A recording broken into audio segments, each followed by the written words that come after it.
Call the police search off. I'm back. No need to worry. I've gotten quite busy as I started running a game, and I'm planning on running another one soon. Here's a quick tip before I get into the main part of the video. Make sure someone else runs the game. It'll save you lots of gray hairs. Anyways, today's topic is about a very specific part of Dungeons & Dragons 5th edition. 5th edition changed some things from 4th edition, which in turn changed a lot of things from 3rd edition and 3.5. From skills to feats to proficiency bonuses, Dungeons & Dragons hasn't been afraid to break the mold they created, even when the end result turned out to be unpopular. But for me, one change implemented in the most recent edition has made me enjoy at least the concept of what 5th edition is trying to achieve. And that, my friends, is bounded accuracy. Simply put, bounded accuracy means that throughout a tabletop game, an obstacle's difficulty is static, and doesn't get any easier or harder when a player levels up. A great example of this is in the Fallout series of video game RPGs. In those games, there is a lock-picking skill that determines whether or not you can open the lock safe. The difficulty of the safe is predetermined, meaning that the safe, no matter where you run into it, will always be the same difficulty to open.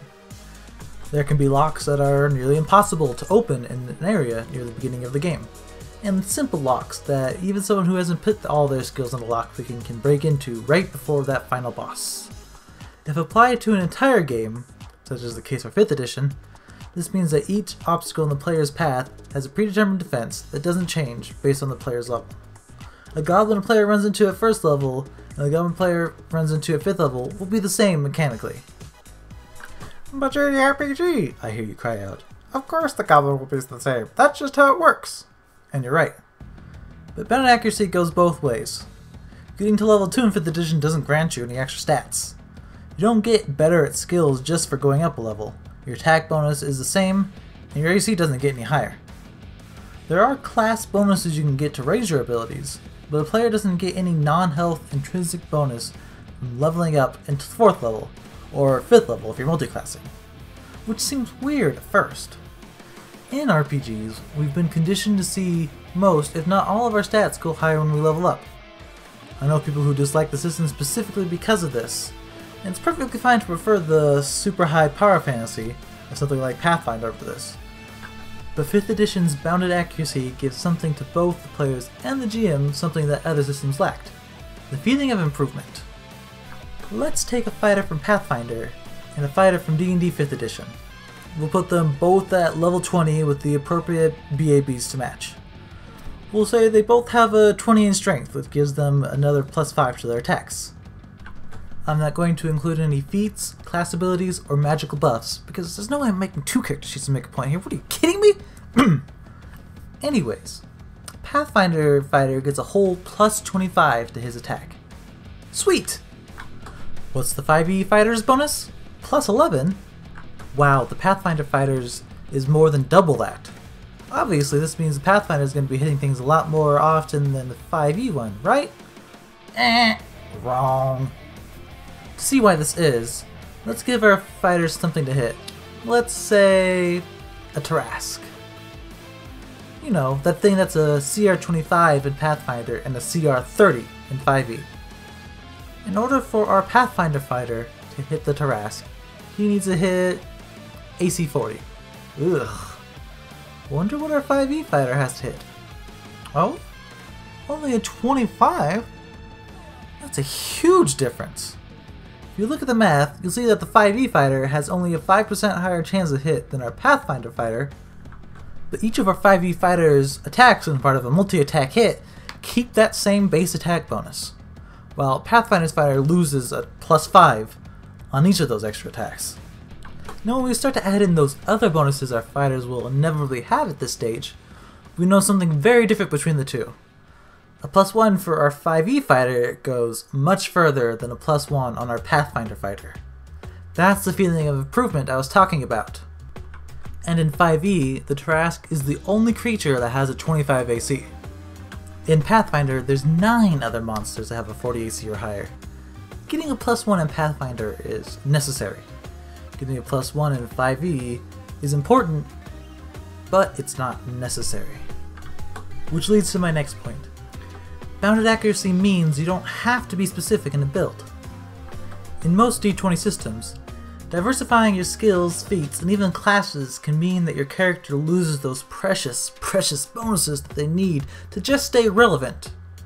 In 5e, you're getting less bonuses than in previous systems, but so is everything else, which not only helps with cutting down on all that pesky math, but also means that an obstacle like a heavy door will still be an obstacle for players further down the line.